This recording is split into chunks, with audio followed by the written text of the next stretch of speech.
야고보서 3장 1절부터 12절까지 함께 읽습니다. 내 형제들아, 너희는 선생된 우리가 더 큰 심판받을 줄을 알고 많이 선생이 되지 말라. 우리가 다 실수가 많으니 만일 말에 실수가 없는 자면 곧 온전한 사람이라 능히 온몸도 굴레 씌우리라.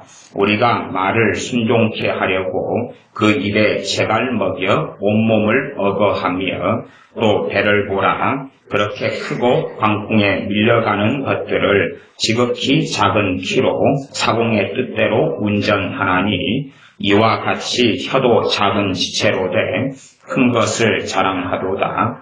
보라, 어떻게 작은 불이 어떻게 많은 나무를 태우는가. 혀는 곧 불이요 불의의 세계라. 혀는 우리 지체 중에서 온몸을 더럽히고 생의 바퀴를 불사르나니 그 사르는 것이 지옥불에서 나느니라. 여러 종류의 짐승과 새며 벌레와 해물은 다 길들무로 사람에게 길들었거니와 혀는 능히 길들일 사람이 없나니 쉬지 아니하는 악이요 죽이는 독이 가득한 것이라. 이것으로 우리가 주 하나님을 찬송하고 또 이것으로 하나님의 형상대로 지음을 받은 사람을 저주하나니 한 입으로 찬송과 저주가 나는도다. 내 형제들아, 이것이 마땅치 아니하니라. 샘이 한 구멍으로 어찌 단물과 쓴물을 내겠느냐. 내 형제들아, 어찌 무화과 나무가 감람 열매를 포도나무가 무화과를 맺겠느냐. 이와 같이 짠물이 단물을 내지 못하느니라. 아멘. 제가 며칠 동안에 감기 또 몸살 그다음에 장염이 걸려서 상당히 좀 고생을 많이 했습니다.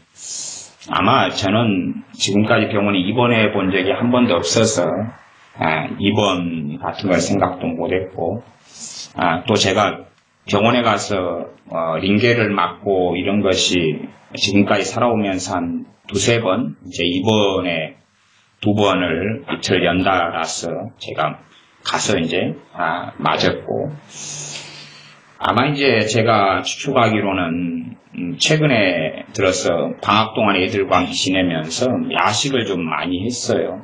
제 생각에는 애들보다는 훨씬 적게 하잖아요. 근데 사실은 애들은 한참 성장기고 저는 성장이 다 끝나고 이제 아바하고 옆만 성장하는 게 남았는데 그래서 야식을 좀 심하게 하고 그리고 누가 또 밤에 몰라 혼자 먹으라고 육포를 한 6개 주시고 막 피너트 한 통을 주셔서 몰래 혼자 먹었더니 놀랍게 정말 저는 그런 걸 처음 경험했는데 일주일에 5kg가 쪄버린 겁니다. 1kg, 5kg가 쪄서 양말을 신는데 신어지지가 않는 거예요. 그 안에도 한 작년하고 그 다음에 또 3년 전에 건강진단에서 약간은 콜레스테롤 수치가 높다고 경고 사인을 받았거든요. 갑자기 5kg가 쪄버리니까 허리가 잘 펴지지가 않는 거예요. 깜짝 놀라서 비상 그리고 이제 야식을 끊었는데 너무 배가 고픈 거예요. 너무 배가 고파서 이제 제가 이렇게 살이 많이 쪘노라고 이야기를 주변에 해놓았더니 한 10시, 11시 돼서 너무 배가 고픈데 옆에서는 컵라면을 또 애들이 먹는 거예요. 그래서 제발 한 젓가락만 먹자고 통사정을 하고 사정을 했어요. 한 젓가락 얻어먹고 그렇게 지내다가 이제 저녁 식사를 때를 자꾸 놓치고 그래서 이제 갑자기 장염이 와버렸어요.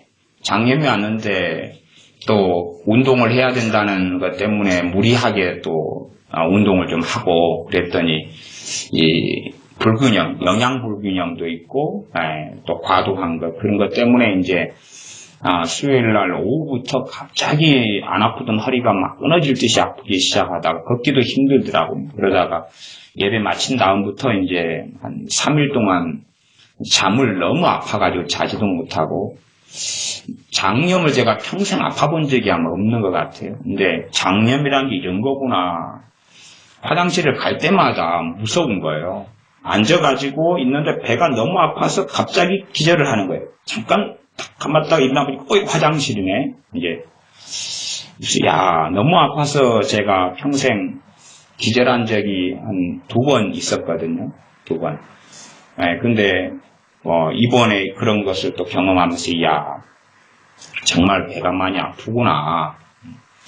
병원에 가서 열을 쟀더니 한 38.6도 정도 나오더라고요. 네, 수액을 좀 놔달라 그랬더니 열이 계속 안 떨어지고 올라가는 거예요. 그러니까 그래도 감사하게 병원에서 해열제를 놨는데 또 놔주더라고요.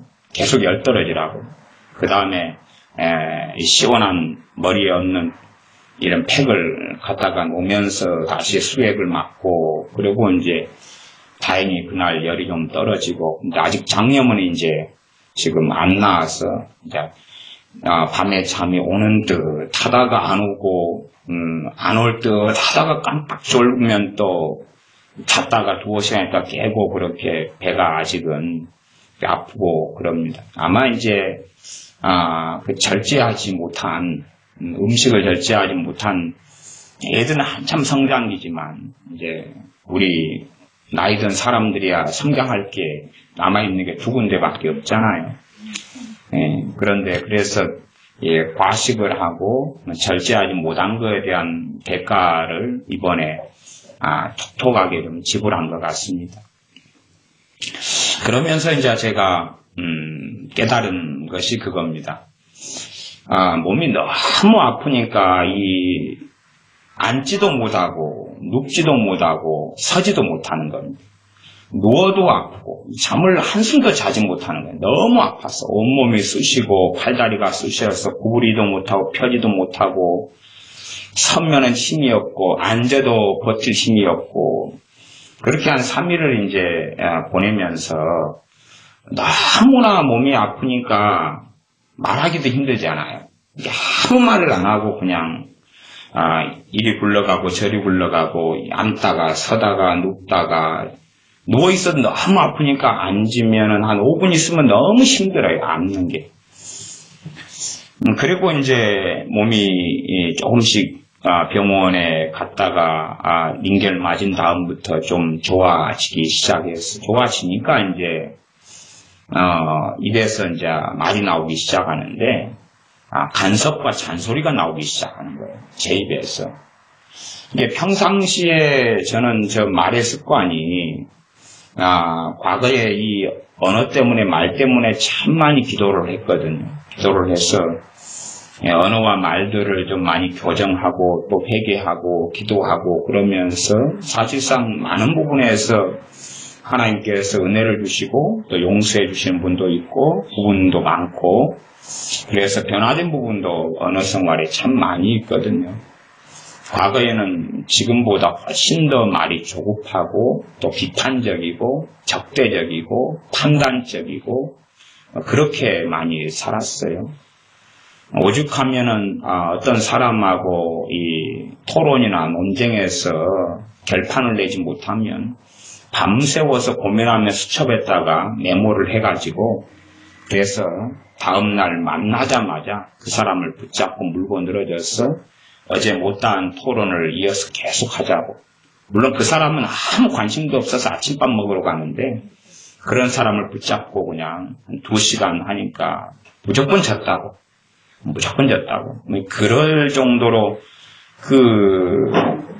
어떤 제 자신의 어떤 말에 빠져가지고 살아왔던 그런 사람이었고, 한번 화가 나면 계속하여 상대방이 굴복할 때까지 이렇게 닭 쫓는 것처럼 막 콕콕콕 쫓아대는 그런 사람이었다가 나름 시간이 흘러가면서 많이 변화되었다 생각했는데, 이제 또 우리 교회 애들이랑 많이 지내다 보니까 또 원인이 되지만, 이제 부족한 부분이 살다 보면 많이 보이잖아요. 문제점이 보이니까 지적하고 야단치고 때로 잔소리하고 이런 것이 함께 가고, 공부를 가르치다 보면 또 그런 문제점이 더 많이 드러나고, 그러니까 또 야단치고 잔소리하고 그러다 보니까 죄를 많이 짓게 되는 거예요.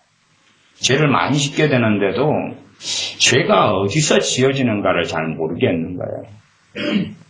제가 이제 사실은 몇 년 동안 고민했던 것이 뭐가 있냐 그러면 제가 지금부터 한 7년 전인가 성령님의 은사를 받은 것 중에 하나가 설교의 예화와 비유의 은사를 받았어요.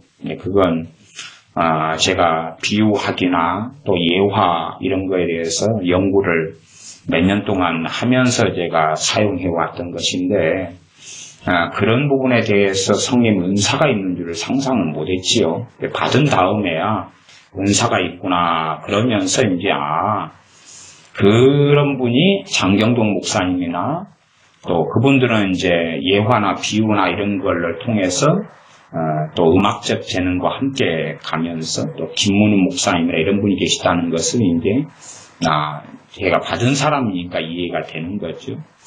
그렇게 몇 년이 지나면서 이 예화나 비유의 은사가 조금씩 이렇게 제 마음에 들지 않게 좀 군더더기가 많아지고 변질이 돼 가는 걸 느끼는 거예요. 어떻게 이 군더더기를 잡을 수 있을까 고심하고 기도하는 것이 한 2, 3년 됐던 것 같아요. 군더더기가 좀 많아져 간다. 왜 성령의 은사인데 이 섞이는 것이 많아져 가는가. 이것을 이번에 한 3일 동안 아프면서 그리고 나아지면서 깨닫게 된 것이 그겁니다. 내가 입으로 정말로 죄를 많이 지었구나. 그러니 제가 이제 몸이 나아지니까 입에서 막 잔소리가 이제 나오기 시작해요. 평상시 하던 습관대로 나오기 시작해요. 그러니까 교회 애들이 듣고 목사님이 살아나셨다고 잔소리 하시는 걸 보니까 그런 이야기를 딱 하는 걸 듣고 이미 그 전에 저는 자아성찰로 들어갔어요. 들어갔는데도 불구하고 이 입에서 나오는 이 말이 그치지를 않는 거예요. 그래서 참 일단은 노인분들이 병 들어가고 약해지는 것은 복이다. 병 들어가고 약해졌을 때에 하나님의 치유만을 구하지 말고 입으로 죄 지은 것부터 회개하셔야 되겠다. 왜냐하면 건강해지면 뭐 하겠습니까? 또 무수하게 입으로 죄를 짓지요. 너무 몸이 아프니까 말할 힘도 없는 거예요. 기력이 없으니까 한편으로는 죄 지을 일이 별로 없잖아요. 내 몸뚱아리만 아파가지고 그냥 끙끙대고 있는데 죄 지을 일이 없는 거예요. 죄 지을 일은 있겠지만은 하여튼 정신이 없고 열은 올라가서 머리는 깨질 것 같고 그러니 뭐 생각도 못해요. 생각도 못하고 말도 못하고 그냥 아픈 것을 참고만 있는 거예요. 저는 지금까지 대부분 몸이 아파도 병원을 이용하지 않고 참아만 왔기 때문에 치과만 이제 간혹 가다가 이용하는 거 빼놓고는 뭐 독감 때문에 병원을 이용한 것은 평생 몇 차례가 안 되니까 입원한 적은 한 번도 없고 그러니까 그래서 입원도 끙끙끙 앓으면서 몸으로 이제 때우고 이렇게 지나다가 도무지 못 견뎌서 병원을 2번 가서 링겔을 맞고 또 영양제를 또 몇만 원 주고 또 하나 맞고 그렇게 이틀을 그렇게 했습니다. 근데 몸이 이제 좋아지니까 다시금 옛 본성이 살아나는 거죠. 이게 노인분들이 몸이 약해지고 연약해질 때는 얼마나 자기의 과거를 생각하셔야 돼요. 첫째는 죄라는 것은요 그대로 남습니다. 내가 지금 현재 안 지었다 안 짓고 있다 그래도 몸이 약해진 상태에서 몸이 너무 연약해지니까 안 짓고 있다 그래도 죄는 그대로 죄로 남아있어요. 그것이 회개되기 전까지는 그 죄가 주님의 피로 씻어지기 전까지는 그렇습니다. 그러면 정말로 주님께서 내 몸의 병을 먼저 고쳐줘 버리시면 어떻게 되겠는가? 다시 내 몸을 고쳐주시면 내 옛 본성 그대로 올라올 거예요. 그대로 올라와서 이제 입으로 죄를 무수히 짓는 사람은 계속 주변 사람을 공격하고 저주하고 고통스럽게 하겠죠. 물론 제가 계속하여서 입으로 죄를 짓고 살아가면서도 저야 판단죄, 비판죄, 입으로 짓는 많은 죄들에 대해서 설교를 해왔고, 저는 실제로 입으로 짓는 죄들을 가지고 제 자신 씨름을 참 오랫동안 해왔기 때문에 지금은 약간은 다소 문제가 있다. 입으로 죄를 다소 짓는다. 약간 짓는다. 이렇게 생각했다가 너무 아파서 3일 동안 별로 말도 못하고 끙끙대다가 몸이 회복되면서 말이 되기 시작하면서 제가 느낀 것은 다소가 아니구나. 이게 다소가 아니고 엄청이구나 하는 걸 느꼈습니다. 그래서 야고보서 3장입니다. 3장 1절부터 봐보겠습니다. 내 형제들아, 너희는 선생된 우리가 더 큰 심판 받을 줄을 알고 많이 선생이 되지 말라. 선생된 우리, 그러면 이 야고보는 우리 주님의 형제 야고보라고 알려진 사람입니다. 정확히 저자가 100% 주님의 형제 야고보다 이렇게는 신학자들이 다 동의하지는 않습니다. 하지만 최소한 하나님의 종이라는 사실까지는 다 인정합니다. 주의 종인 야고보인데 이를 표현 스스로 하기를 선생된 우리라 이야기합니다. 주의 종이고 더군다나 성령 충만하여 하나님께 쓰임받는 주의 종인데 심판을 받는데 더 큰 심판을 받는다. 그러므로 많이 선생이 되지 말라. 가르치는 자리, 주의 종이 되는 자리에 함부로 아무나 서지 말라. 왜냐하면 더 큰 심판을 받는다 말씀합니다. 특별히 우리 예수를 믿는 사람들이 가장 취약한 교리 중에 하나가 심판에 대한 교리입니다. 그래서 극단적으로 예수를 영접하고 믿는 사람은 심판은 없고 단지 있으면 상급의 심판만 있다. 그러한 좀 편협하고 부분적이고 나아가서는 부분적인 건 틀린 것이죠. 틀린 교리 속에 빠져있는 일들이 참 많습니다. 우리 주님께서 친히 말씀하시기를 너희가 무슨 무익한 말을 하든지 심판날에 다 심판을 받으리라. 주님께서 말씀하신 대상은 주님을 믿는 사도들이 기본이었습니다.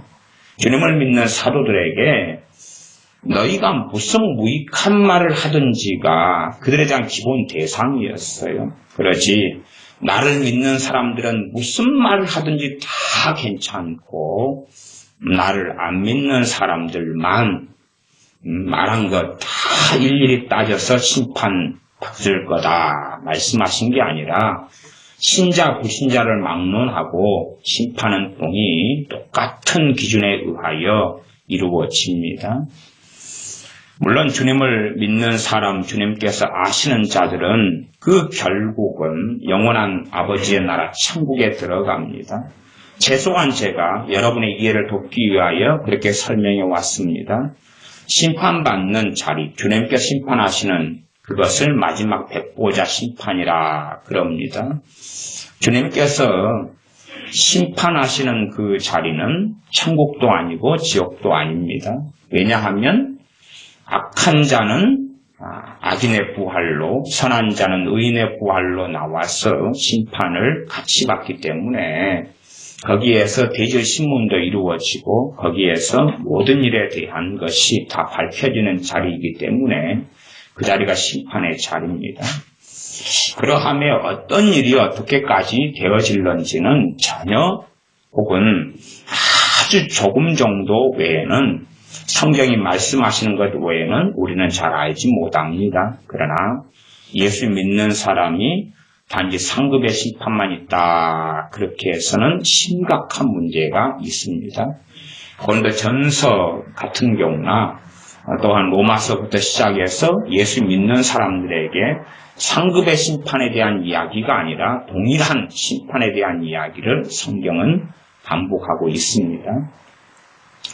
고린도전서 같은 경우는 불 가운데 얻는 구원 이런 단어를 쓰는 사람들이 있습니다. 불 가운데 얻는 구원이라는 게 뭡니까?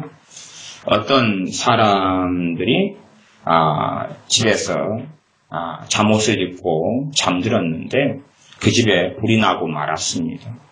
모든 것이 다 불타버렸고 겨우 그냥 불 가운데 살아나려면 어떻게 해야 됩니까? 몸은 화상이 있고 그 가운데 자식은 죽었을 것이고 혼자나 둘이나 살아남았을 것이고 화상은 2도 화상, 3도 화상 그럴 것이고 모든 재산은 다 불타 없어질 것이고 그런 것 아니겠습니까? 그런 가운데 겨우 살아남은 것이 불 가운데 얻는 구원입니다. 제가 서울에 길을 걸어가다 보니까 소방차들이 많이 출동해가지고 한 건물에가 불이 나서 그 불을 진화하고 있더라고요. 사람들이 많이 모여있고 그래서 가다 보니까 제 앞에 어떤 아주머니가 빨리 이제 집에 일 끝나고 귀가하신 것 같아요. 그래서 막 걸어가시더라고요. 걸어가시다가 많이 모여있어서 어디가 불났답니까? 저기가 불났습니다. 저거 우리 집인데? 제 앞에 걸어가던 아주머니 집에 불이 났던 거예요. 그분이 이제 퇴근하셨던 거예요. 그 전후 사정이 알 수가 없지만은 그렇게 상상하지 못하던 일들이 사람들에게는 일어납니다. 그래서 제가 간혹 심판에 대한 말씀을 전해드렸었습니다. 3장 2절입니다. 주님께서는 너희가 무슨 무익한 말을 하든지 심판날에 심판을 받으리라. 문제는 어쨌든 우리 자신이 얼마나 무익한 말을 얼마나 주님 앞에서 죄인데 죄인 줄 모르고 살아가면서 말을 참 많이 하는가 하는 것을 쉽게 자각하지 못한다는 사실입니다. 이것을 가지고 다시금 우리가 투쟁하고 싸우고 엎드리고 구하고 회개하고 해야 될 심각한 과제물이 될 겁니다. 아마 대부분의 많은 분이 몸이 연약한 분들이 이불 가지고 현재도 죄를 많이 짓는다면 그분들의 몸이 이제 한 50%만 좀 좋아지면 아마 저는 그렇게 생각합니다. 하나님께서 정말로 그분을 사랑하신다면 몸을 한 20%를 좋아지게 해보실 거라 생각합니다. 20%를 좋아지게 해볼 거라. 그러면은 이제 20% 좋아진 다음에 이분이 입으로 죄를 지어야 돼요? 안 지어야 돼요? 안 지어야 돼요. 최소한 입으로 죄를 지어도 좋아지기 전에 정도만 지어야 되겠지요. 주님이 건강을 좋아지게 하고 은혜를 받았으면 입으로 죄 짓는 걸 줄여야 되는데 20% 좋아지니까 입으로 막 죄를 지어요. 그러면 주님께서 치료를 더해 주셔야 됩니까? 어느 게 사랑이죠? 어차피 인생은 80년이든 90년이든 70년대 살다가 전능하신 하나님 앞에 가야 되잖아요. 하나님께 사랑하시는 자녀라면 여러분이 영혼의 관점에서 보신다면 몸을 20%를 좋아지게 했어요. 하나님의 은혜로. 근데 그 다음에 몸이 좀 20%만큼 좋아지니까 에너지가 남잖아요. 정력이 남잖아요. 남으니까 그 정력이 어디로 쏠립니까? 입으로 쏠리죠. 남는 게 혀니까. 그래서 막 입으로 잔소리하고 야단하고 간섭하고 꼬투리 잡고 비판하고 비난하고 헐뜯고 험담하고 욕하고 근심하고 염려하고 절망하고 판단하고 근심하고 한숨 쉬고 원망하고 미워하고 증오하고 그러면 거기에서 이제 다시 하나님은 또 30%를 좋게 해주신다면 아니면 100%를 다 좋게 해주신다면 그 사람은 과연 어떻게 되겠습니까? 아마 저는 구원받을 사람도 구원받지 못한 채로 인생을 마감하게 되지 않을까 생각합니다. 주님이 없는 사람, 아예 예수 그리스도의 사람에서 세상을 사랑한 데마처럼 왜 자꾸 말하면서 죄를 짓습니까? 주님을 사랑하는 것에서 이제 끝나버리고 세상을 사랑하는 것으로 돌아서 버리면 뱃속 안에 든 것이 뭐밖에 없습니까? 세상밖에 없으니까 세상에 대한 이야기만 나오지 않겠습니까?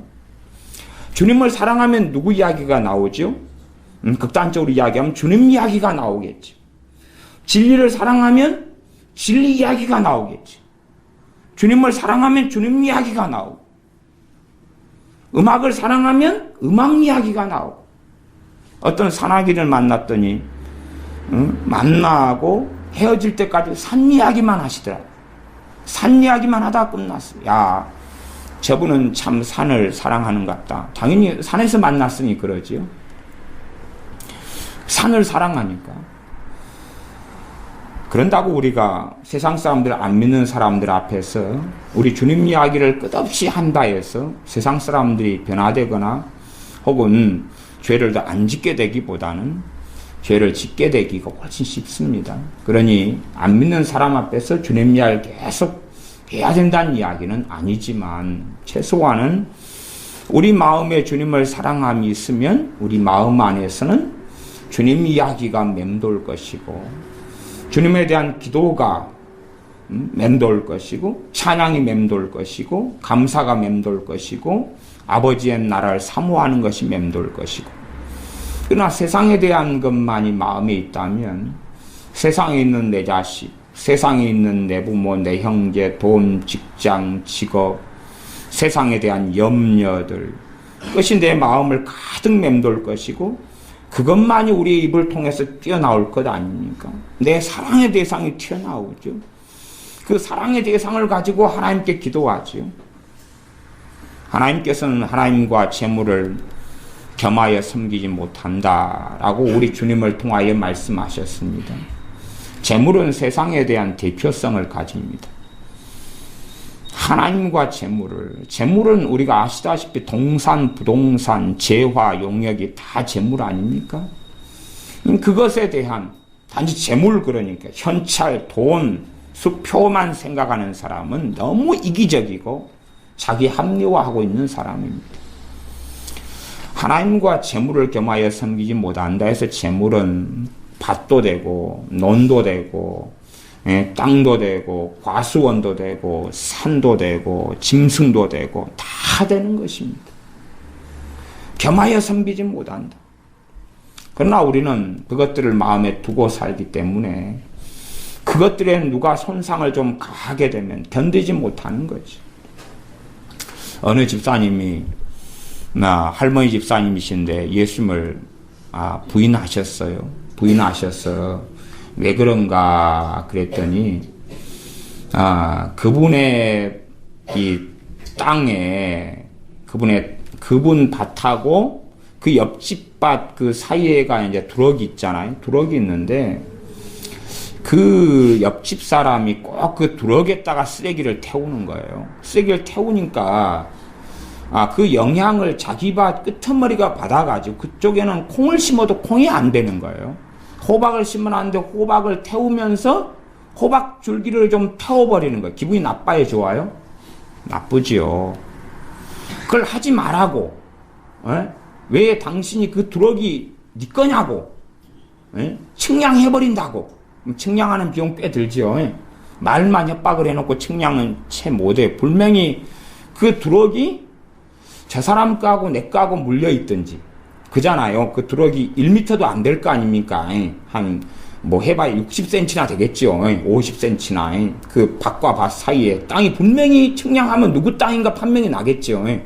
20cm는 저 사람 땅이고 30cm는 50cm라면 이 사람 땅이고. 어쨌든 간에 두럭에다가 상대방이 이제 쓰레기를 태우니까 태우지 마라 그래도 또 옆집 사람이 곤조가 있단 말입니다. 그래가지고 계속 태우는 거예요. 태우고 어느 날 일하다 보면은 이 비닐종이 같은 걸 막 태우니까 또 그 가스가 막 오니까 막 성기를 나고 그래서 그 사람을 욕하고 씹고 교회에 가서는 그 사람 욕을 하는 거예요. 그 사람 욕을 하는 거예요. 물론 그 사람은 안 믿는 사람, 자기 믿는 사람이죠. 욕을 하고 씹고 계속 그렇게 살다가 때가 되니까 주님이 없어져 버렸어. 주님이 없어져 버렸어. 정말 아무것도 아니에요. 그냥 밭두럭 몇 개인데 자기가 조금 피해를 보는 거예요.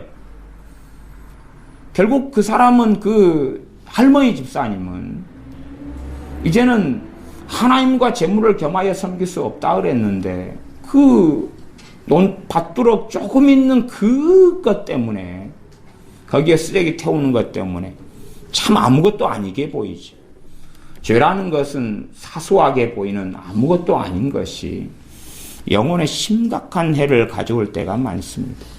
우리가 볼 때 심각하게 보이는 것이 심각하지 않을 때가 많고, 심각하지 않게 보이는 것이 사실은 치명적인 것이 정말로 많습니다. 그 중에 하나가 이 혀라고 이야기하는데, 우리가 혀를 심각하게 여기는 사람들은 별로 없습니다.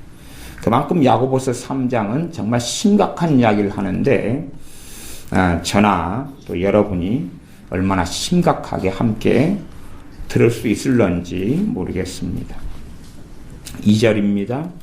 우리가 다 실수가 많으니 만일 말에 실수가 없는 자면 곧 온전한 사람이라 능히 온몸도 굴레 씌우리라. 말에 실수가 없는 사람이면 온전한 사람이다. 이게 온전함의 기준은 어디까지가 기준이란 이야기입니까? 말에 실수가 없는 사람이 온전한 사람이다.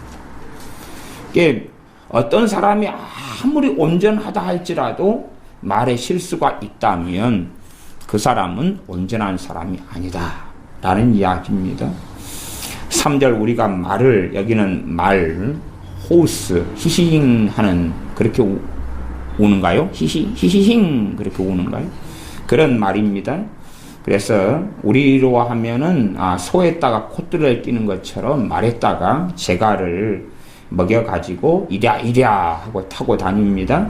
그렇게 하고 4절 또 배를 보라. 배는 그렇게 크고 광풍에 밀려가는 것들을 지극히 작은 키로 사공의 뜻대로 운전하나니 이와 같이 혀도 작은 지체로 혀가 작은 건데 큰 것을 자랑한다. 비유하자면 뭐하고 같이요? 이 재갈을 가지고 어거하는 것처럼 재갈이 쬐깐한 거잖아요. 말하고는 비교할 수 없는 건데 재갈로 말을 이리저리 조종하고 또한 배를 갖다가 깃대 하나로 방향을 조절해서 가는 것처럼 이 혀가 그렇다. 다시 비유합니다. 5절 하반절에 보라 어떻게 작은 불이 어떻게 많은 나무를 태우는가. 이제 불로 비유합니다. 불이 쬐깐한 불을 일으켰는데 산도 다 태워버리고 밭도 들도 다 태워버리고 미국의 캘리포니아인가 어디는 불이 한번 나니까 불을 통해서 일주일이 산이 불탔다 그러던가요. 재산 같은 거 뭐 얼마나 많이 탔는가 우리 한반도의 절반가량이 탔다는 이야기도 있고 뭐 그러더라고. 뭐 이 정도로 어마어마하게 뭐 탔다 뭐 이런 이야기도 제가 들은 것 같습니다. 6절 보면 혀는 곧 불이요 불의의 세계라. 혀가 곧 불이다. 이 작은 불이 온 이 나무를 많은 나무 산을 태워버리는 것처럼 불이다. 그러면 이 혀에서 나오는 게 말이죠. 혀라고 하는 것이 말인데 이 혀가 불이니까 잘못 불똥을 던져버리면 어찌 된다는 이야기입니까? 다 태워버린다는 이야기. 이 입에서 나가는 게 뭐라고요? 불인 거예요. 불인 거예요. 불은 언제 필요합니까? 딱 필요할 때만 필요하죠. 아무 때나 불을 발사하면 어찌 됩니까? 아무 때나 불을 발사하면? 방에서 불을 발사하면? 방이 다 타겠죠. 에? 부부간의 관계가 사랑의 관계에서 시작했다가 미움과 증오와 원한의 관계로 쉽게 바뀌어갑니다. 가장 일반적인 것 중에 하나는 서로 앉아서 얼굴을 대놓고 불을 쏴버리니까 그러겠죠. 뭐 얼굴이 다 끄스름이 생기고 니만 쏘냐? 나도 쏜다 그리고 쏘고 상대방을 관역판으로 삼아가지고 계속 불쇼를 해버리는 거죠. 그래서 옛날에 비해서 요즘에는 차력단이 별로 없습니다. 서커스단도 없고 집에서 다 해버리니까 굳이 뭐 그까지 가서 돈 내고 구경할 필요는 없지. 당사자가 되면 얼마나 고통스러운 줄 아니까. 혀에서 나오는 게 불이다고 하나님께서 말씀합니다. 그런데 문제는 우리는 우리 혀에서 나오는 이 불이 나가는데도 이건 하나님의 말씀인데 우리는 인식을 별로 못한다는 이야기. 우리는 스스로 고상하고 선하고 제가 3일 동안 아파서 말을 전혀 못 해보니까 제가 아무런 간섭을 안 해도 세상은 잘 돌아가는 거예요. 제가 아무 말 안 해도 아무 이상이 없는 거예요. 아시겠어요? 제가 애들 삶에 아무 관여 안 해도 우리 교회 애들은 그냥 잘 먹고 잘 살고 잘 돌아다니는 거예요. 아무것도 안 해도 아무 말 안 해도 아파가지고 나는 그래서 오지간 병원에 갈 때는 머리도 못 감아가지고 머리가 이렇게 돼가지고 시내를 걸어갔어. 아이고 너무 아프니까 내 모양과 뭘 그러지 되는 이상 몰라 이렇게 폭탄 맞아가지고 그래 갔어요. 이제 어제 병원에 갈 때는 머리를 감았어요. 아이고 사람 물골래 가지고 가야지 그러고 이제. 아침에는 코피가 나서 코피 나면은 요걸로 닦으세요 그리고 이렇게 갖다 놓은 거예요. 이거 여기 안 날려 이제.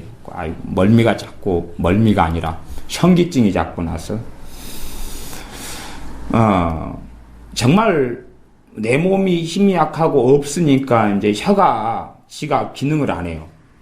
뭐 영양분을 줘야지 지가 말을 하죠. 꼼짝을 안 하고 있어도 세상은 잘 돌아가요.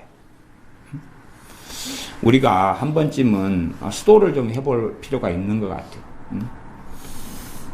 어느 예수원 과거에 대천덕 아레토레이 3세 그 아레토레이 목사님 무디 신학교 학장님이셨고 또한 놀라운 성령론에 대하여 알려주셨고 전 세계의 부흥의 불씨가 됐던 아레토레이 목사님의 손자가 대천덕 신부님 성공의 그분 아레토레이 3세셨는데 그분이 세운 예수원이 강원도 하시미리 마을에 있는데 아마 거기선가 제가 입을 침묵을 하는 그런 시간을 갖는다는 이야기를 얼핏 들은 것 같던가 뭐 그런 것 같아요. 정확하지는 않습니다. 기억이 이제 오래돼가지고 입을 다물고 꼭 있어 보면 얼마나 우리가 말을 안 하고 산다 해도 얼마나 말을 많이 하는지 입을 좀 다물고 지내보면 우리 안에 이제 말하고 싶은 충동들이 있잖아. 충동들을 보면서 우리 자신이 얼마나 입으로 이렇게 죄를 심각하게 많이 씻는가. 그러나 문제는 우리는 이걸 죄라고 생각하지 않는 거예요. 잘 보시면 3장 6절을 보십시오. 혀는 불이요. 일단은 불이다 그래. 혀가 불이에요. 입을 열면 뭐가 나간다고 입에서요? 불이 나가요. 그러니까 옛날에 아궁이에서 불 떼 가지고 밥에 먹었을 시절에는 참 편했을 것 같아요. 나무를 준비해 놓고 입을 벌려요. 불이 확 나가서 불을 착 붙이면 좋잖아요. 네. 또 예전에 가스 곤로 썼을 때 곤로 심지를 좀 올려놓고 이제 성냥불을 해가지고 붙이잖아요. 대신에 곤로 탁 올려놓고 심지를 탁 올리고 하면 입에서 불이 확 나가서 붙이고 옛날에 호롱불이나 촛불 켰을 때나 등잔에 불 붙일 때도 얼마나 편해. 입을 탁 놓고 하면 되는데 아니면 이제 좀 그때가 힘들 것 같아요. 연탄불이 꺼졌는데, 어디 밑장을 이제 근처 이웃집에서 빌려와야 되잖아요. 근데 밑장이 없는 거예요. 가봤더니 하필이면 다 불간지가 얼마 안 됐어요. 그러면 이제 연탄 밑장이 없으니까 연탄을 들고 이제 입으로 불을 계속 쏴야 될 거 아니에요. 밑에가 달고 오를 때까지. 그렇게 연탄불을 붙이는 건 조금 힘들 것 같아요. 번개탄이라도 있으면 몰라도. 어쨌든 그럴 때 말고는 별로 불을 쏠 일은 별로 없잖아.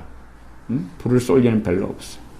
방 안에서 불 쏘다가 큰일 나고 괜히 자식한테 불 쏘다가 자식이 그냥 다 홀라당 타가지고 전신 화상해서 병원에 입원해도 문제고.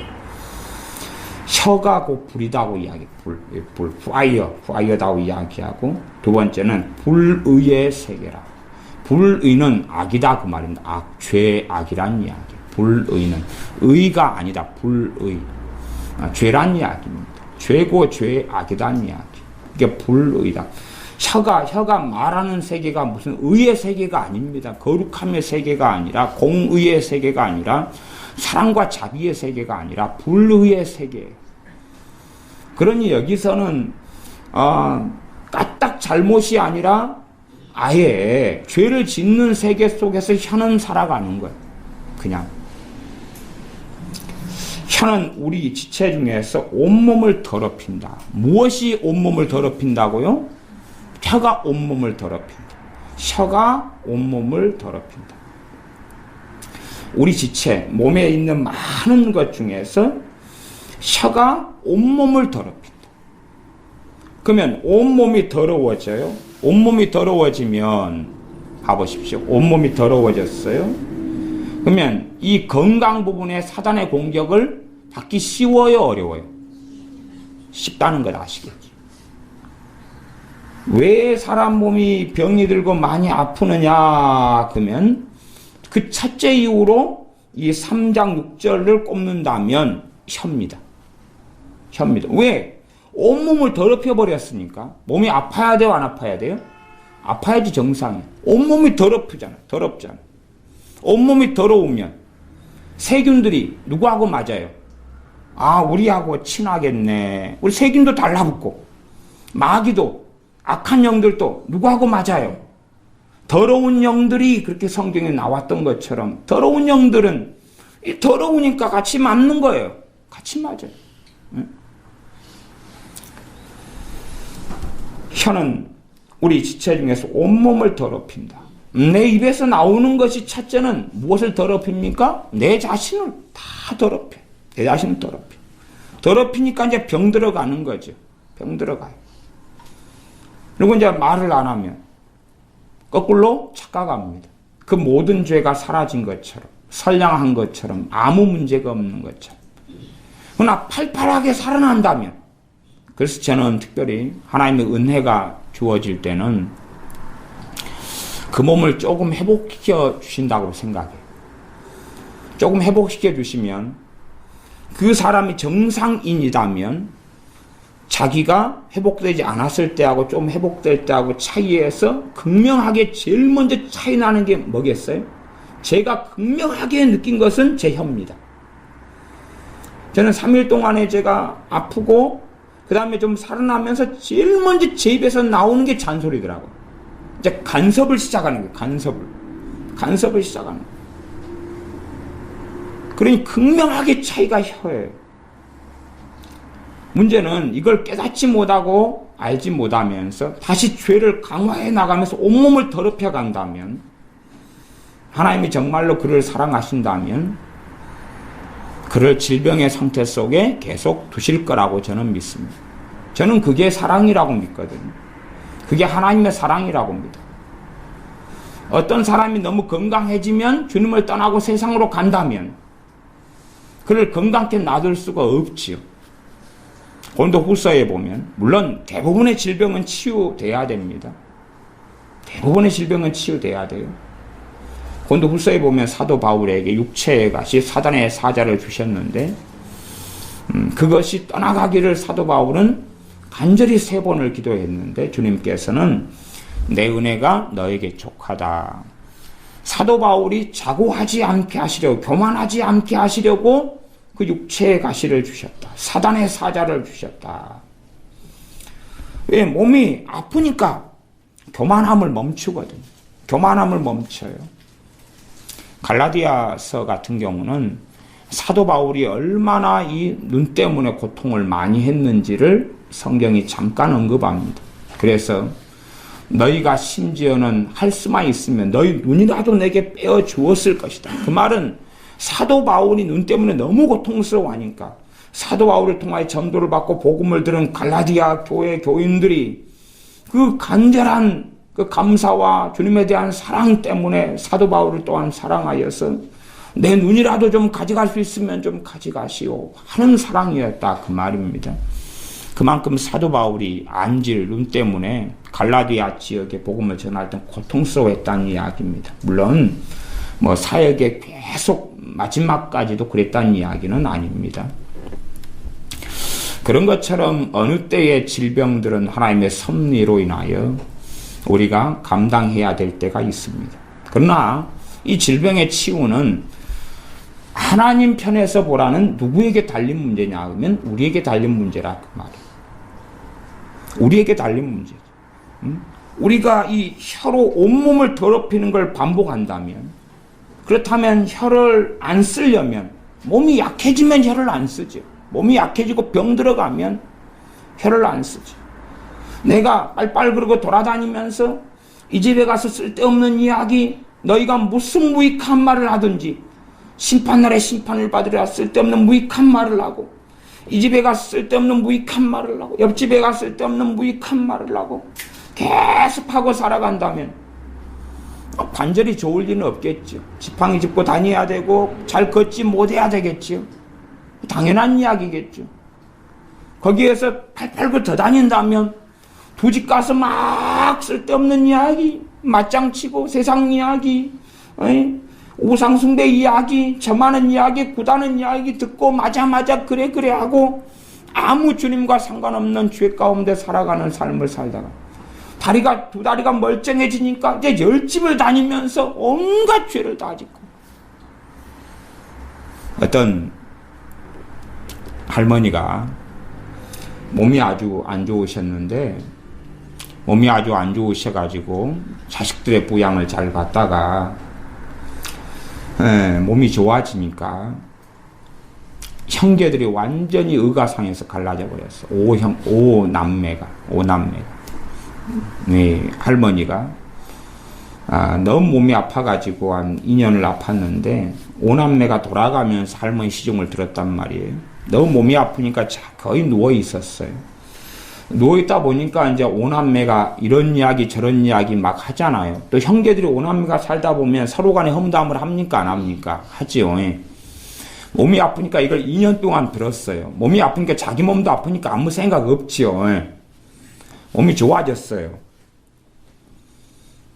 좋아져서 애한테 들었던 걸 애한테 들었던 걸 애한테, 몇 달씩 돌아가 살면서 다 해버렸죠. 이게요, 저 사람이 나를 욕하더라도 직접 나한테 욕하는 것하고 이 사람 걸쳐서 욕하는 것하고 여러분 혹시 경험해 보셨습니까? 어떤 것이 더 끔찍한지? 저 사람이 나한테 직접 이 나쁜 사람아 하는 것하고 이리 해가지고 저 사람이 당신에 대해서 나쁜 사람이라고 나한테 이야기하더라는 것하고 한 달에 걸치는 게 굉장히 무서운 것입니다. 이게 더 무서운 것이거든요. 이게 이간질 때문에 훨씬 무서운 것입니다. 근데 이 엄마가, 이 할머니가 자기들 5남매를 결국은 몸이 건강해지니까 이제 들었던 것을 쏟기 시작했거든요. 그래서 형제간들이 완전히 의가 상하고 평생 얼굴을 보지 않는 사람들이 되고 말았습니다. 이 할머니가 장례식 때 돌아가실 때에 형제들이 아무도 안 왔어요. 한 명이라도 올 거가 아무도 오지 않았어요. 아무도 오지 않았고 자기 자식들도 아무도 보내지 않았어요. 뭐 할아버지는 진짜 먼저 돌아가셨고 장식이 됐는데 상주가 아무도 없는, 자식이 없냐 그랬더니 5남매가 있는데 아무도 오지 않았어. 다 그렇게 생각했겠죠. 네가 가라. 니는 가겠지. 응? 네가 엄마를 통해서 내 욕을 했다면서 니는 가겠지 생각했던 거지요. 내가 가면 네가 올 텐데 네 꼴을 내가 왜 봐? 응? 오빠가 올 텐데 오빠 꼴을 내가 왜 봐? 응? 그런 거지요. 아무도 안 갔어. 그러니까 장례식이 이상하게 된 거예요. 아니 장례식을 치러야 되는데 사람은 죽었는데 아무도 없는 거예요. 자기 입으로 그렇게 죄를 지은 거죠. 그러나 그것이 심각하다고 생각하지 않은 거예요. 생각해 보십시오. 세상 법정으로 가면 그게 죄가 됩니까? 안 됩니까? 죄 아니잖아요. 문제는 하나님의 법정이 문제인 거죠. 하나님의 법정. 하나님 법정은 혀는 곧 불이라고 이야기하고 불의의 세계라. 혀는 우리 지체 중에서 온몸을 더럽힌다.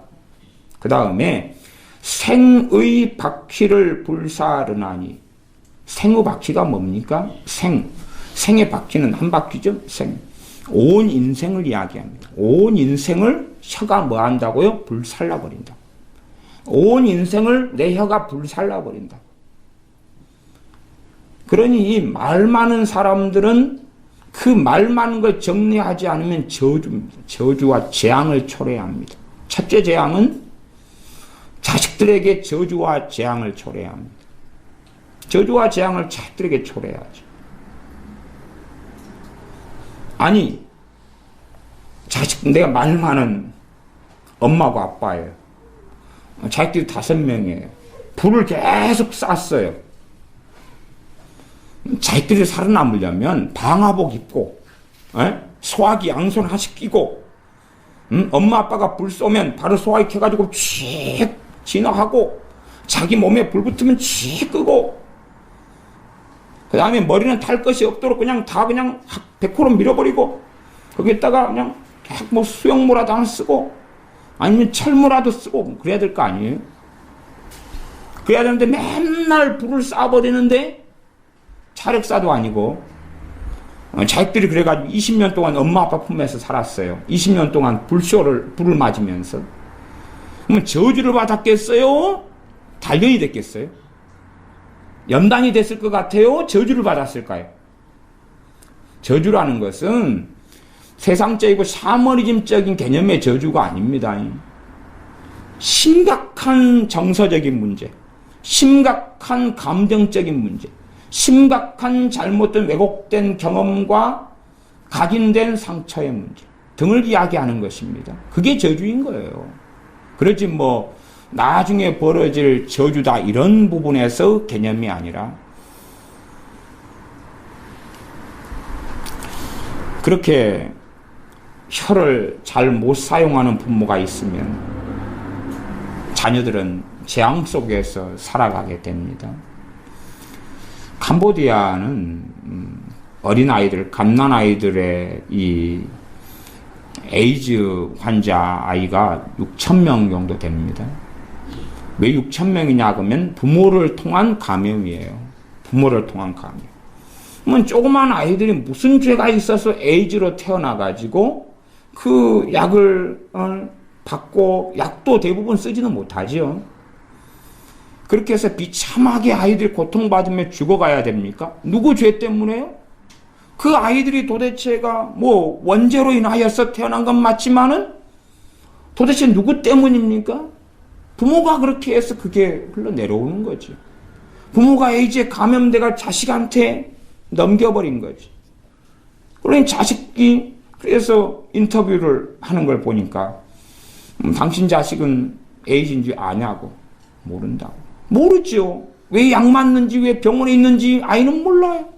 천진난만하게 몸 좋을 때는 컨디션 좋을 때 뛰놀다가 그렇게 살다가 죽는 거지.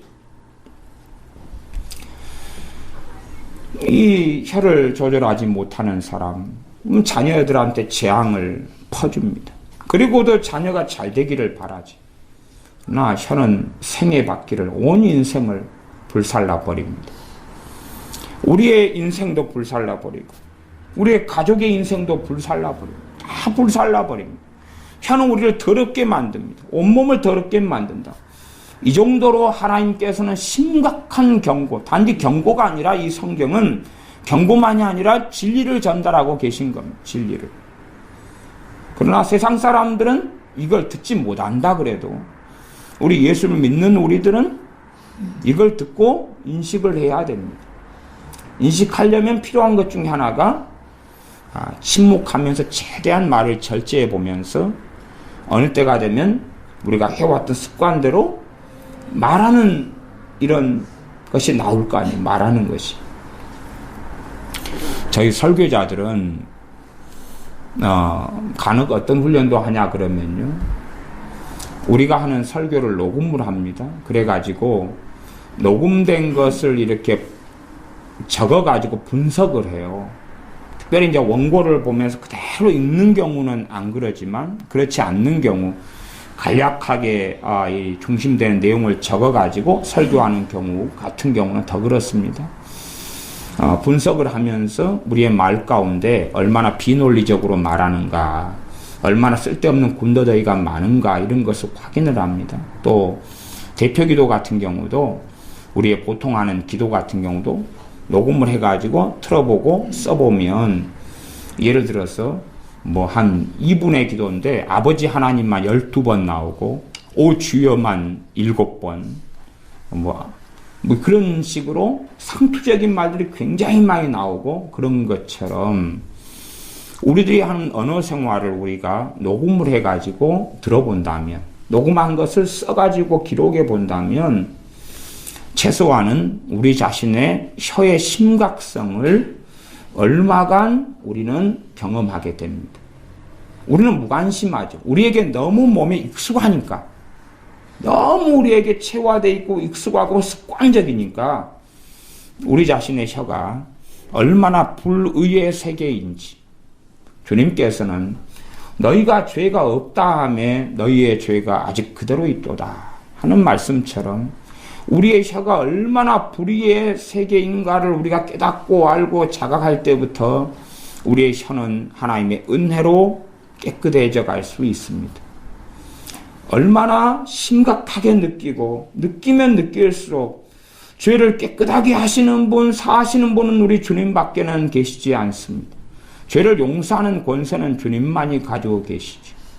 주님과 우리 아버지 하나님께서 가지고 계시니 우리 주님의 이름으로 아버지께 나아가서 우리의 혀로 인한 죄들을 고백하고 자백하며 용서받는 것입니다. 그러한 과정들을 계속하여 걸어가야 되겠죠. 단회적으로 하나님 잘못했습니다 하고 끝나야 될 문제는 아닙니다. 비유하자면 수학 실력이 향상돼 가는 것처럼 혀에 대한 죄를 회개하는 것도 사실은 그러한 과정하고 비슷하다라고 말씀드리겠습니다. 6절입니다. 3장 6절. 혀는 우리 지체 중에서 온몸을 더럽히고 생의 바퀴를 불사르나니 그 사르는 것이 지옥불에서 나느니라. 생의 바퀴를 불사르는데 그 불사르는 것이 지옥불에서 나는 불이다. 지옥불을 우리가 하나 가지고 있죠. 그것이 우리가 그래서 쏘는 이 혀에서 나오는 이 말이 무슨 불이다고요? 지옥불이라고 이야기합니다. 지옥불을 튀겨버리시는 거니까 사람들은 얼마나 비참해지겠느냐 하는 것입니다. 이것은 꼭 다른 사람에게 말하는 이 혀만을 이야기하는 것은 아닙니다. 혼잣말을 하는 사람도 마찬가지입니다. 그것도 지옥불이라는 것은 기억하셔야 됩니다. 자기에게 자기가 하는 혼잣말, 그것도 불입니다. 스스로 과거의 분신자살 같은 것 휘발유 신나를 붓고 불을 지르는 어리석은 청년들처럼 어떤 공산주의 이념과 이상한 노동조합의 사상에 미쳐서 불을 지르는 어리석은 애들처럼 그렇게 철딱선이 없는 애들을 모아가지고 세뇌를 시켜서 그런 애들을 모집하곤 했지요. 특별히 빨간 애들이 그렇게 했었습니다. 제 대학 다닐 때도 그런 일이 그 총학생회를 통하여서 자행되었습니다. 한참 분신이 유행해서 계속하여 이 철모른 애들, 차라리 군대 갔다 온 지그들이 한 25살 되는 놈들이 치어들리지. 지그들 살 뜨거운지는 아니까 불타오르는 20살, 21살 애들, 철모른 애들한테 열사가 되라고. 어쨌든 그렇게 자기 스스로 이제 신나나 휘발유를 끼얹고 하는 것처럼 자기 혼잣말도 그런 거죠. 혼잣말로 이렇게 하지만 아직 뜨거운지는 모르겠지요. 하지만 언젠가는 그에 대해서 값을 지불해야 된다는 사실입니다. 왜냐하면 무슨 무익한 말을 하든 심판날에 심판을 받을 거기 때문에 그렇습니다. 그걸 깨닫고 알고 그 죄를 회개해 간다면 그 회개의 결과로서 그 죄가 정리돼 가겠지. 정리돼 가니까 정리돼 간 것들은 주님 앞에 섰을 때에 그 책임을 묻지 않을 것입니다. 7절 여러 종류의 짐승과 새며 벌레와 해물은 다 길들므로 사람에게 길들었거니와 혀는 능히 길들일 사람이 없나니 쉬지 아니하는 악이요 죽이는 독이 가득한 것이라. 혀는 능히 길들일 사람이 없다. 그러니 우리는 무죄입니다. 혀는 길들일 사람이 없다는데요. 그러면 사람이 동일한 혀를 쓰고 살아야 될 것 아닙니까? 그러지 않겠습니까? 동일한 혀를 쓰고 살아야 될 거예요. 동일한 혀로 죄를 짓고 살아야 돼요. 여러분이 사람 만나보면 저 사람 입에서 나오는 말을 어떻게 저렇게 못돼 먹었을까 하는 사람을 만나지 않습니까? 그러나 모든 사람이 그 정도는 아닙니다. 그러나 하나님의 절대적인 기준에 의하면 혀는 사람의 힘으로는 길들일 수 없다고 말씀합니다. 그러면 우리는 주님께서 말씀하신 것을 기억합니다. 사람으로서는 할 수 없으되 하나님은 하실 수 있느니라. 우리의 혀를 길들이려면 우리는 하나님을 의지하지 않고는 우리의 혀를 길들일 수 없다는 이야기입니다. 주님을 의지하지 않고는 우리의 혀를 길들일 수 없음에 우리 혀에 대하여 우리 스스로 길들이려고 하는 노력은 어느 정도까지는 가능하지만 하나님의 기준에는 이룰 수 없게 됩니다. 하나님의 의로운 기준에는 우리의 혀를 길들이는 것은 불가능합니다. 세상 사람의 기준에서는 저 사람은 말 잘하고 착하고 선량하게 참으로 언어의 마술사로 너무나 말이 아름다운 사람이라 하고 인정하겠지만 하나님의 기준에서는 너 혀는 불의 속에서 산다고 하실 겁니다. 그러니 우리가 혀를 가지고 애통해 보아야 되고 우리 혀 때문에 울어야 되고 우리 혀 때문에 통곡해야 되고 우리 혀 때문에 슬퍼해야 되고 우리 혀 때문에 아파해야 되고 우리 혀 때문에 울어야 한다는 사실입니다. 그런 것을 경험하면서 얼마나 우리 혀가 불의한지 그리고 그 불의함을 깨달으면서 하나님의 도움을 구하고 나아가고 엎드릴 때에 하나님의 은혜로 주님의 도우심으로 성령의 권능으로 우리의 혀가 불의가 아니라 의로운 세계 속에 들어갈 겁니다. 그리고 다시 주님을 의지하지 않는다면 다시 그 의로운 세계 속에 있다가 불의의 세계 속으로 내려오고 말 겁니다. 자꾸만 우리의 기준은 세상의 기준입니다. 세상 사람보다 내 혀가 좀 나으면 내 주위 사람보다 내 직장의 동료보다 내 혀가 좀 나으면 우리는 혀로 죄를 짓지 않는다고 착각하죠. 나는 조금 말이 많을 뿐이야. 나는 조금 잔소리가 많을 뿐이야. 나는 조금 걱정이 많을 뿐이야. 그뿐이지. 내가 말로 죄 짓는 게 얼마나 있어. 난 조금 판단하는 경향이 있어. 나는 조금 자랑하는 경향은 조금 있어. 나는 조금 묻줄대. 그러나 많이는 아니야. 나는 조금 걱정되는 말을 해. 나는 조금 나를 저주하는 말을 조금 해. 그러나 심각한 건 아니야. 그럽니다. 그러나 혀는 곧 불의요 불의의 세계라. 혀는 우리 지체 중에서 온몸을 더럽히고 생의 바퀴를 불사른다 라고 말씀합니다. 8절 혀는 능히 길들일 사람이 없나니 쉬지 아니하는 악이요 죽이는 독이 가득한 것이라. 하나님만 의지하여 길들일 수 있다 말씀드렸고 혀는 악이다. 또 이야기하면 혀는 악이다. 혀만 올리면 이제 악이 툭툭툭 튀어나가는 겁니다. 아니 지금 이 하나님의 사람 야고보를 통하여 하나님께서 하시는 말씀이니까 우리의 세상의 기준, 우리의 가치관이 하나님 말씀하고 부딪혀서 내 기준과 내 생각이 무너져야 됩니다. 혀는 악이라고 이야기, 악이라고 이야기. 죽이는 독이 가득하다. 독약이다. 독약이 가득해가지고 쓰면 독약이 들어간다는 이야기. 죽이는 독이 독. 쓰면 독국물이에요. 쓰면 독국물. 쓰면 독국물. 그래서 자식한테 밥을 말아주면서 말을 몇 마디 합니다. 그랬더니 밥 말아준 속에 뭐가 들어가요? 독약이 들어가가지고 몇 개가 배탈이 나요. 그것도 이제 하나님의 은혜가 작용해서 그 독을 99.9% 해독해가지고 0.01%가 남아가지고 그 정도이다. 그렇게 말할 수 있겠지요. 그래서 죽이는 독이 혀가 가득하고 혀가 악이다. 하나님 말씀이 우리 안에 들어와야 되고 우리가 생각하는 혀에 대한 말에 대한 그런 생각은 버려야 됩니다. 뭐 말의 위력, 말의 권능, 칭찬은 어쩌고 저쩌고 그건 알아서 다 생각하고 이 말의 위력이 아니라 위력이 있죠. 그렇죠. 말의 위력은 맞아요. 근데 긍정적인 쪽이 아니라 하나님 말씀은 부정적인 걸 넘어서서 오히려 하나님이 최고 극단적이세요. 온 우주를 창조하시고 진리이신 사랑이신 그분께서 누구보다 지혜로우신 전능하신 아버지 하나님께서 극단적이셔. 혀는 악이다. 죽이는 독이 그게 가득하다. 죽이는 독이 가득하다. 불이다. 다 태워버린다. 다 태워버린다. 9절 이것으로 우리가 혀로 주 아버지를 찬송하고 또 이것으로 하나님 형상대로 지음을 받은 사람을 저주하나니 저주한다는 개념이 단지 너 저주를 받을 것이다 그런 것만 이야기하지 않습니다.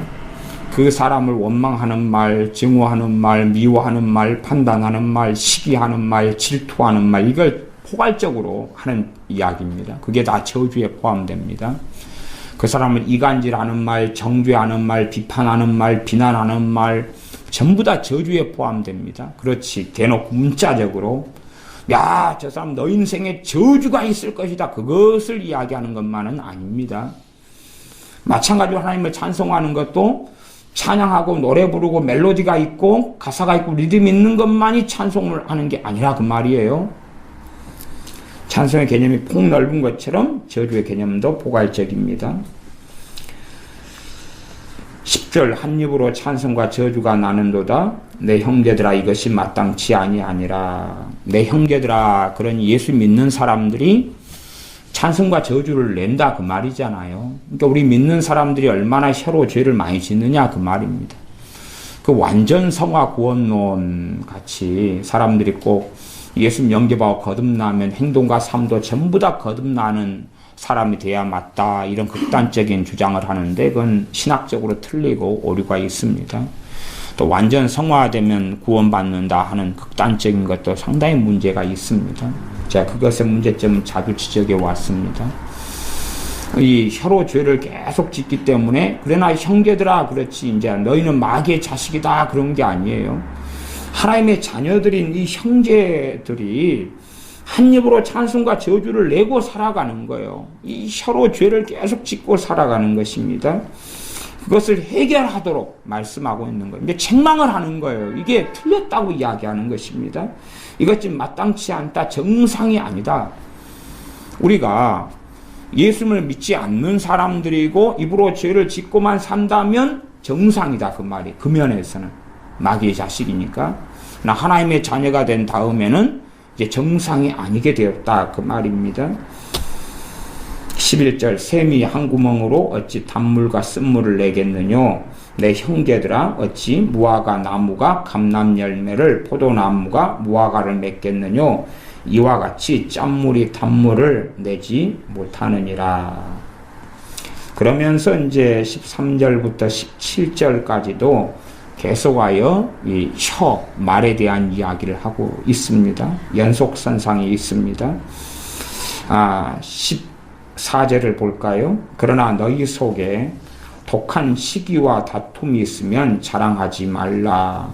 독한 시기하고 다툼이 막 누구를 미워하고 싫어하고 원망하고 비판하고 비난하는 마음이 있어요. 거기에서 이제 말이 나오는 거예요. 말이. 거기서 말이 나오면 난리가 나는 거죠. 이 정도 되면 이제 가장 큰 해악 중에 속하는 것이 되어질 것입니다. 그러면서 16절은 넘어가면 시기와 다툼이 있는 곳에는 요란과 모든 악한 일이 있음이니라. 시기와 다툼이 뭘로 표현됩니까? 말로 표현되죠. 얼굴 표정만 가지고는 다 안 됩니다. 얼굴 표정을 아무리 어떻게 해도 사람들은 잘 못 알아봅니다. 저 사람 왜 찡그리고 있는가? 배가 아파서 그런가? 속상해서 그런가? 배고파서 그런가? 뭔지 다 이해 못 합니다. 그리고 뭔가를 지레짐작한다 그래도 말로 표현하기 전까지는 특별한 의미를 많이 가지지는 않습니다. 우리 입에서 나오는 말이 문제가 되어집니다. 17절 오직 위로부터 난 지혜는 첫째 성결하고 다음에 화평하고 관용하고 양순하며 긍휼과 선한 열매가 가득하고 편벽과 거짓이 없나니 화평케 하는 자들은 화평으로 심어 의의 열매를 거두느니라. 그러면서 사람의 힘으로는 우리의 혀를 아무도 다스릴 수 없다고 말씀하시네. 우리가 혀가 얼마나 불의의 세계고 불이 태우는 불이고 혀가 죽이는 독이 가득한 건지를 깨닫고 혀에 대하여 다시 우리 자신을 살펴야 됩니다. 우리 자신이 나는 말이 적은 사람이야. 나는 말이 많은 사람이야. 말이 많은 사람이라고 느끼는 사람은 말할 수 없이 심각하고 나는 말이 적은 사람이야 라고 생각하는 사람이라 할지라도 절대 안 심각한 것이 아니라는 것을 아셔야 됩니다. 안 심각한 것이 아닙니다. 나는 혼자의 세계에 빠져서 나는 혼잣말만 하고 살아. 문제는 그 혼잣말들이 하나님의 말씀과 다르다면 하나님의 말씀이 거할 곳은 그 사람 안에 없는 것이고 그 사람은 하나님을 조롱하고 멸시하고 살아가는 사람에 불과하다는 사실이지 하나님을 예배하는 사람이나 하나님을 경외하는 사람은 아닙니다. 내가 하는 혼잣말이 하나님 말씀하고 명백히 위배된다면 내가 하나님 말씀을 몰라서 위배된 말을 하는 것도 책임 회피고 하나님을 경외하지 아니함이고 나아가 하나님 말씀을 아는 말씀하고도 명백히 반대된 말을 내 입에서 내뱉고 살아간다면 그 사람은 하나님을 멸시하고 조롱하는 사람에 불과하고 맙니다. 기도하겠습니다. 아버지 하나님, 혀는 불이요 불의의 세계며 우리의 온몸을 더럽히고 생애받기를 불사르며 죽이는 독이 가득한 것이 혀라고 말씀하시며 우리가 얼마나 이 혀를 가지고 죄를 많이 짓고 살아감에도 우리 자신이 혀로 죄를 짓고 사는지 잘 자각하거나 깨닫지 못하고 단지 말 조심 좀 합시다. 단지 말을 좀 줄여야 되겠다 하는 작은 결심만으로 끝내고 말았습니다. 그러나 혀 때문에 우리가 애통해야 되고 애곡해야 되고 울어야 되며 슬퍼해야 되며 탄식해야 하는 이유는 전능하신 하나님 앞에 설날이 가까워 오기 때문에 그러합니다. 또한 우리 온몸을 더럽게 함으로 살아계신 아버지 하나님과 동행하는 삶, 함께 하는 사람이 되기 어렵기 때문에 그러하오며 하나님을 아는 지식을 바로 갖기 어렵기 때문에 그러하오며 우리의 혀가 이 불의한 세계가 하나님 앞에 엎드리고 의탁함으로 변화를 받게 하여 주시옵소서. 예수님의 이름으로 기도하옵나이다. 아멘.